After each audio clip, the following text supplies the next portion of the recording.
This video is brought to you by my patrons, my thoughts and opinions, gender roles, and does this mean I have to consider Alex Clark a Christian influencer now? Hi, and welcome to or back to my channel where I talk about whatever catches my attention. I'm Kit, and on July 17th, 2025, Alex Clark published the video, How to Nag Less and Let Him Lead, Wife School with Tilly Dillehay, with the thumbnail, Why Husbands Don't Listen. Now, I'm not married, and neither is Alex, but I am very excited to attend wife school.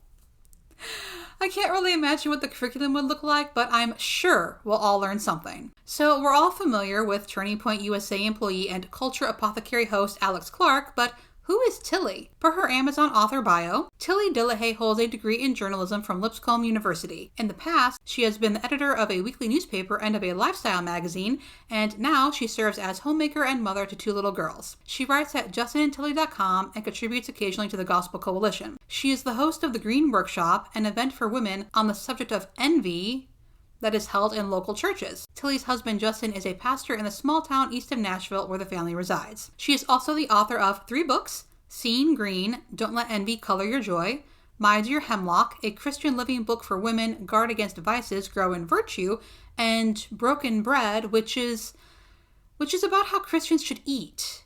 That's interesting.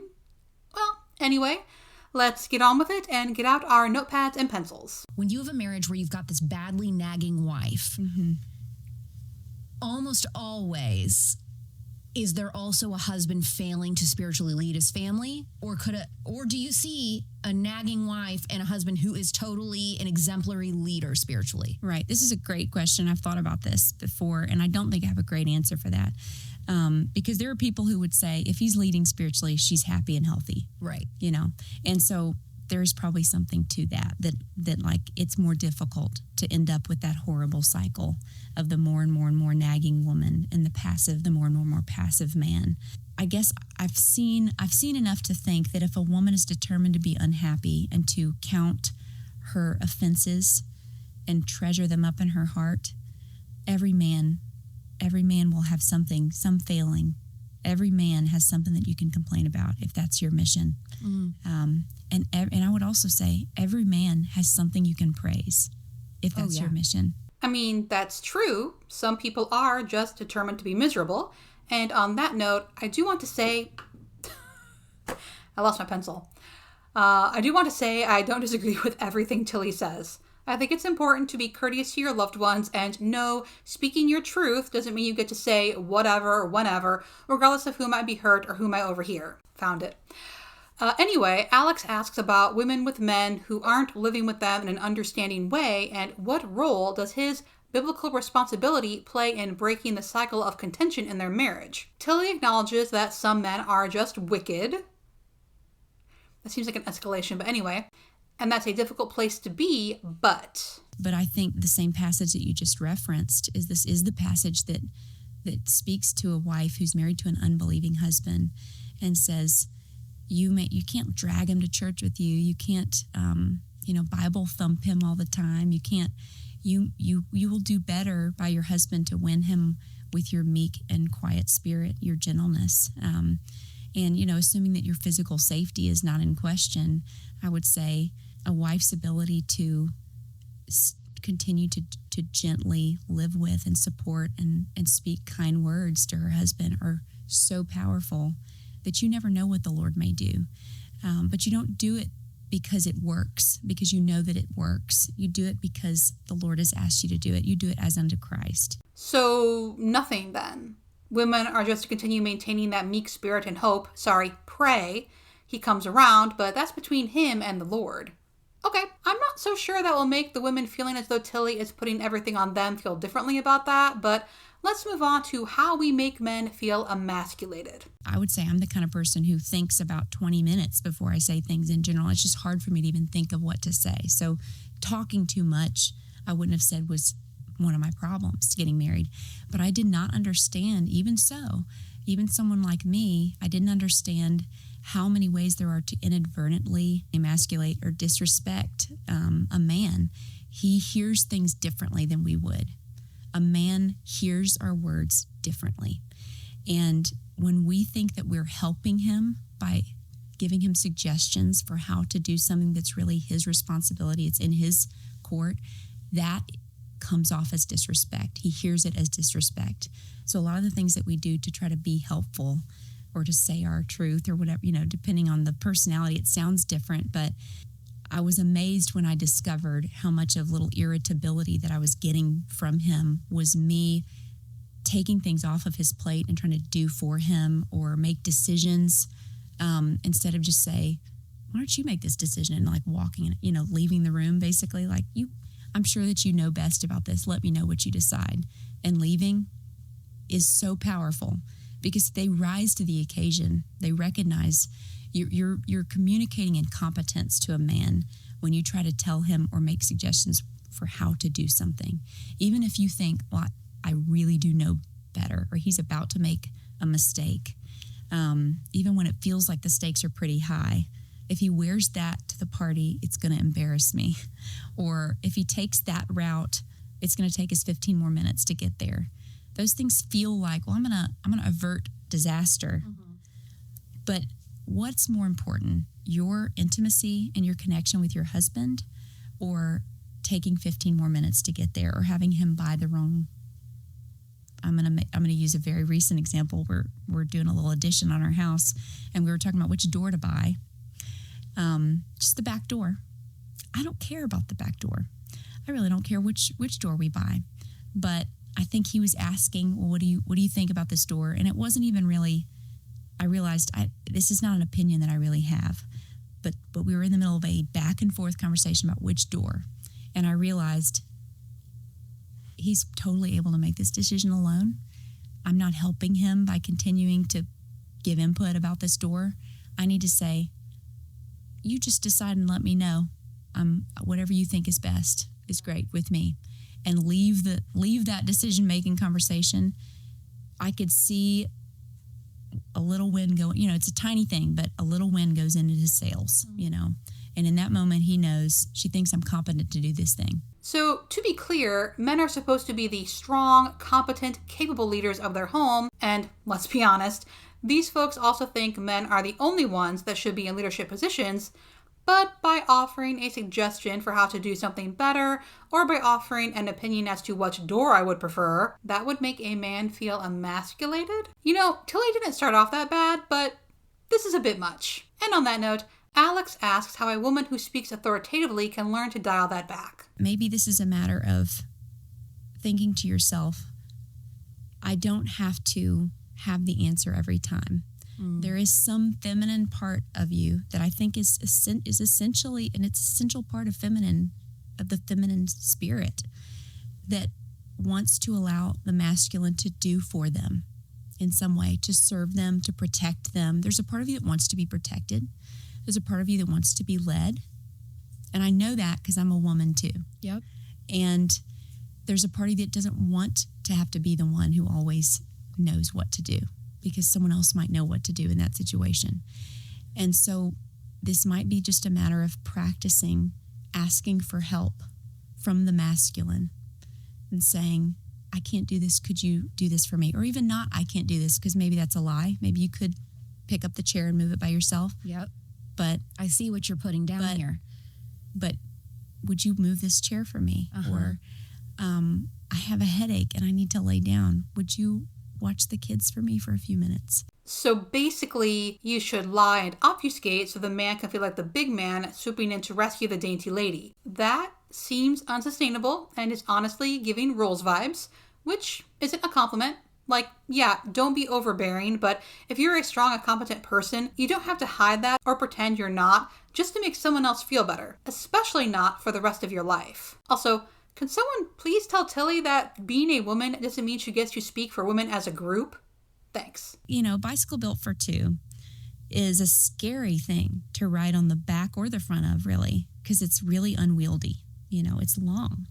And the person who's on the front has to know how to turn the bike, but they've got an extra person and an extra weight on the back. So the communication between the two is pretty dicey, but on the back of the bike is even scarier, in my opinion, because the back of the bike has handlebars that don't move.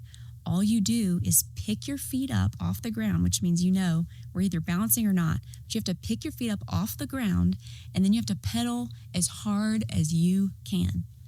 And that is what being a woman married to a man is like. You have jumped on the back of a tandem bicycle, and he's on the front of that bicycle because God put him there. Whether he wanted it to be there or not, God put him there.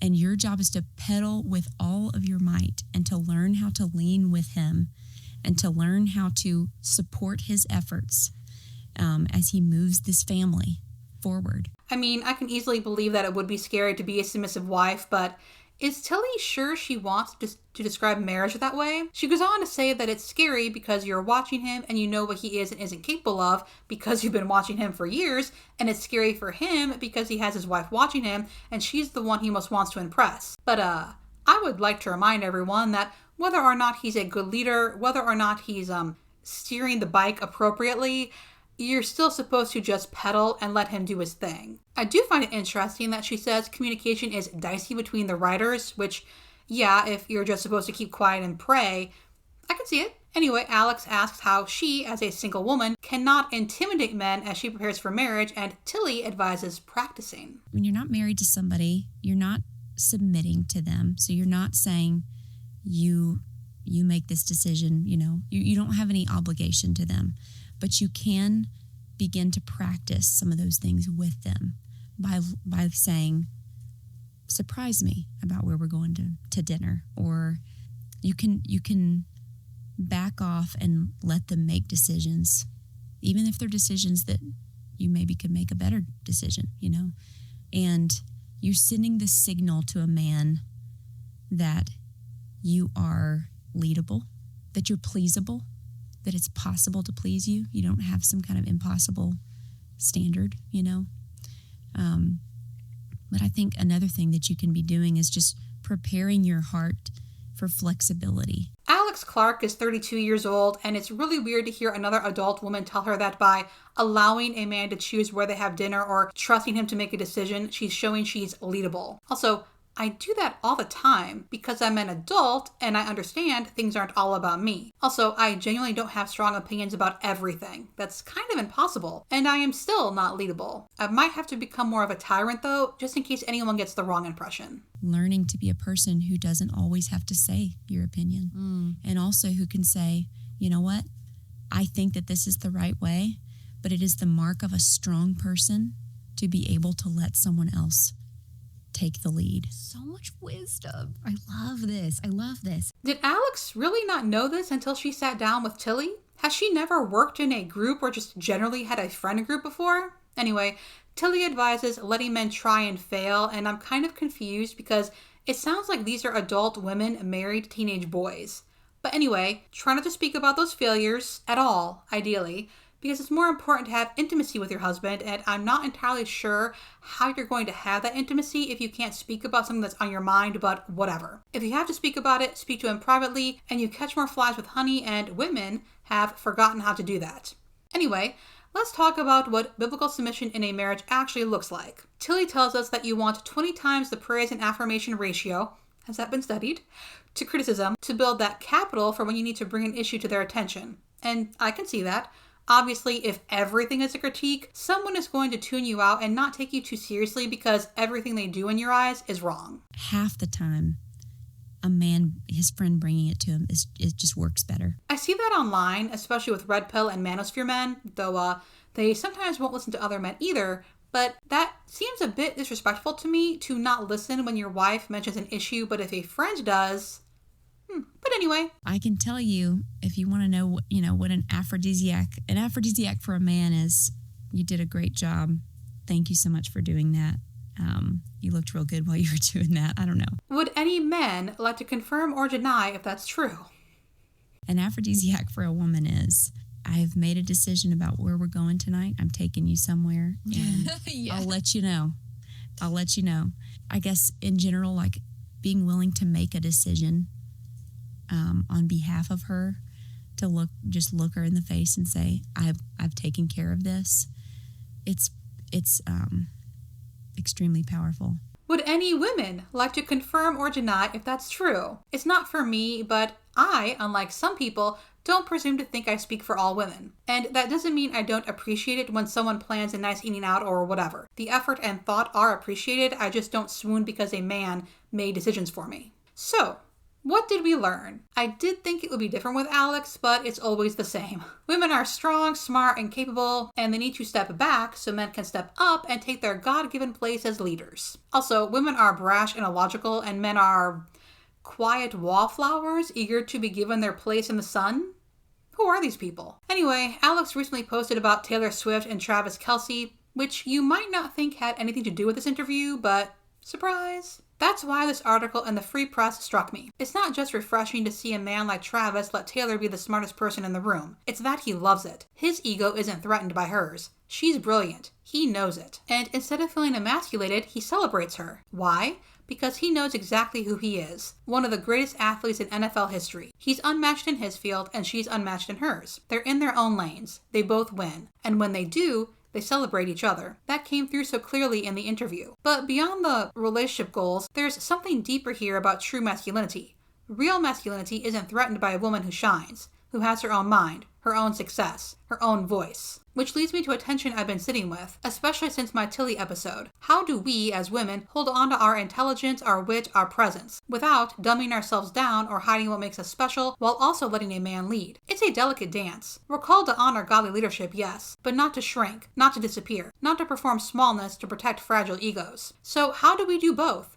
How do we stand tall in our God-given brilliance without crossing some invisible line that gets us labeled feminist by 60% of right-wing men? Anyway, maybe that's a conversation for another time. She got some responses, and I found this one interesting. You don't need to handle men with kid gloves. You respect them the same way you would a best friend who was your roommate. It's just an extra deep level of friendship, connection, and respect, such as not talking bad about each other to others, because you support, cheer on, and respect each other. Zero shade to Tilly, but her views enable men to stay emotionally immature. Yes, 100%. The whole time I was listening to this interview, I couldn't help but think she was talking about kids whenever she mentioned men. But this is all so unnecessary. You don't need to shrink, you don't need to be silent, you just need to respect each other, and instead of thinking one is to lead, work together. Partnership isn't code for one person steamrolls the other. And as for being accused of being a feminist, Alex can say that women shouldn't vote, she can declare that she loves patriarchy, but the instant she has an opinion a man disagrees with or advocates for herself in any way, she'll be called a feminist. But best of luck to her trying to avoid that label. And that's it for this video. Thank you so much for watching, and I'll see you in the next one.